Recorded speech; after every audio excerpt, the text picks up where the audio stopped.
Ba lelapa ba ntse ba kgaratlha mme bothata bogolo e le maloko a le mabedi a lelapa a wa sa itekanelang mo meleng. Fela piletso ya baagi e gwetlhile batlhankela ba profense go rebola thuso. Ke ikutlwa ke thabile thata.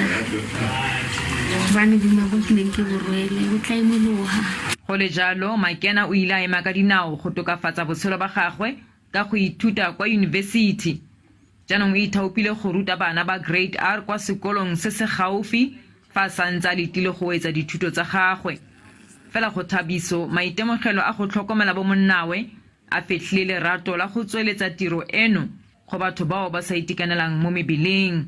Batho ba mo hae ba ba leng disabled ne ka ba ahela daycare center for bona batho baki le mo hae ba tlwaelege mo gae ka most of the people ba judge ba bona ba yo mtholo yang. Stigma about disability still exists, and this will dissolve when all people with disabilities can school and get skills in the same environment.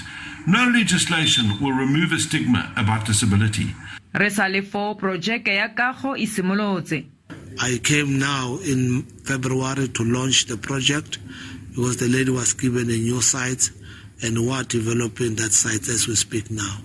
Certainly we want to, by April the latest, the lady must have occupied the house. Ntlo ntjha e tle go agiwa go ya ka ditlhokwa tsa batho ba ba ntseng jalo. Molemo one motho wa SABC News Mpumalanga.